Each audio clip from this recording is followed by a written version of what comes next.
If you like blueberries, you'll love this chunky, sweet blueberry sauce. It's easy to assemble, it cooks quickly, and you can serve it over a variety of different flavors of Ice Dream. It's also great served over melon with a little coconut on top for a really delicious breakfast side dish or simple dessert. Here's what you need to get started.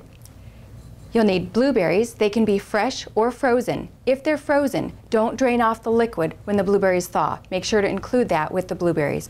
You'll need honey, preferably a raw, local honey. You'll need unrefined, finely ground sea salt. You'll need arrowroot, which is like cornstarch, but it's less refined and less allergenic. You'll need pure stevia extract powder or clear stevia extract liquid. Make sure the stevia you buy has no added fillers, no starches, no maltodextrin, no lactose, just pure stevia extract powder, although many people prefer the liquid. You'll also need lemon juice or orange juice for dissolving the arrowroot. So let's get started. The first thing is to get the blueberries into the pan.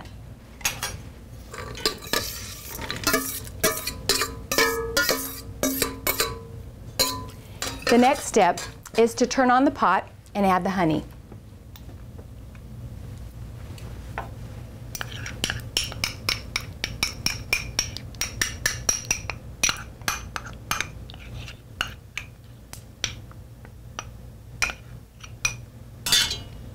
Once you have the honey and the blueberries in the pan, you're ready to get the mixture going.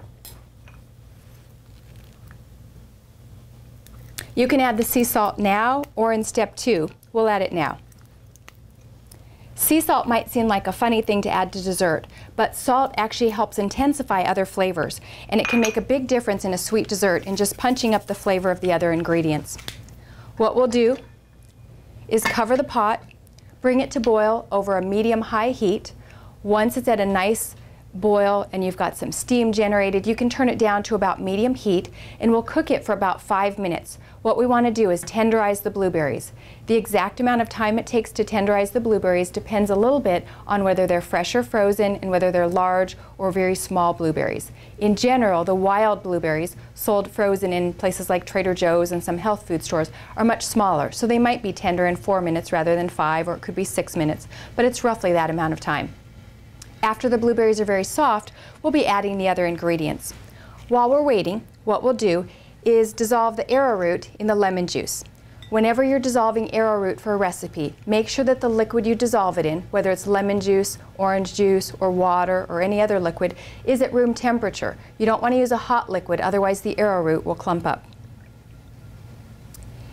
Now we'll just stir this with a spoon to dissolve, making it ready.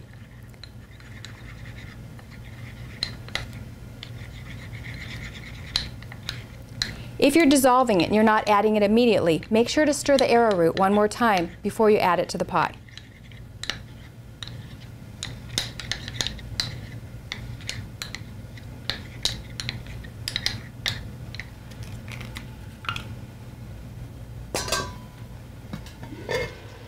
So we have small bubbles across the surface, but what we're looking for is a full rolling boil. So at this point, I'll give a little bit of a stir, recover the pan,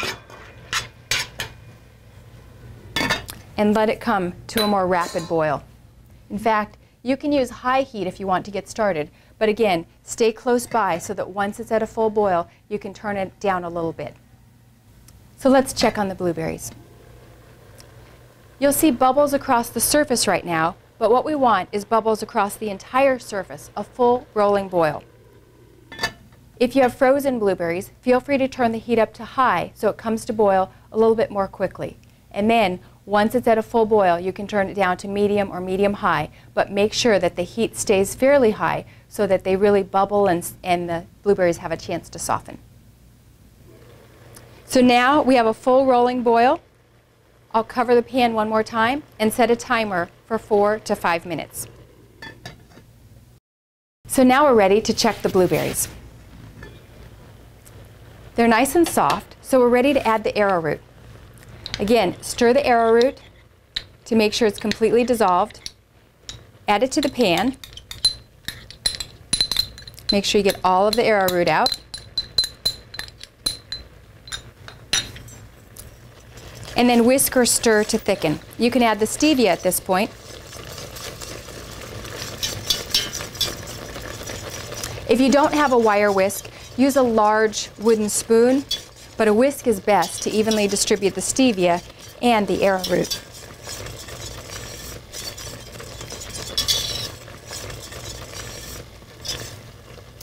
Make sure you have a jar handy to pour the sauce into. You could use one large quart jar like this or a couple of pint jars, and I like to use a wide funnel to make it easy to get the sauce into the jar without making a mess.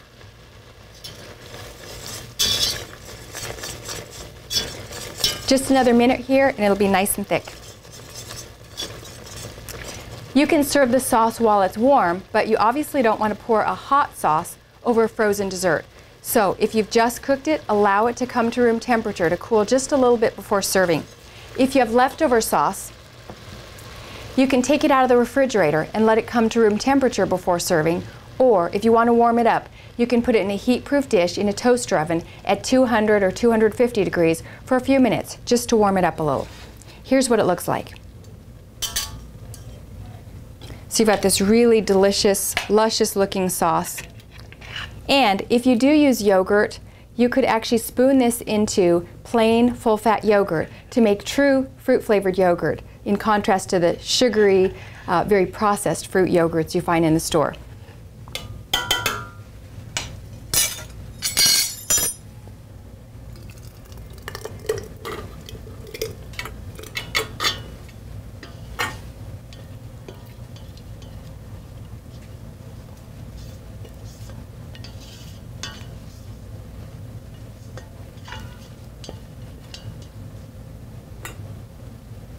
And that's all there is to it. You've got a delicious blueberry sauce. If possible, use it up within 2 weeks. Make sure you keep it in the refrigerator in between serving times. And if you want to freeze it, remember, you can freeze it in a jar like this or in a heat-proof custard cup, but make sure that you've chilled it to refrigerator temperature so it feels cold to the touch. And if it's in a jar, make sure you leave at least an inch of space below the lip in the jar so that the liquid can expand when it freezes without shattering the jar. I like to take a piece of masking tape and a Sharpie marker and write the name of whatever the recipe is and the date that I made it. So whether it's in the refrigerator or freezer, I can use it up in a timely manner.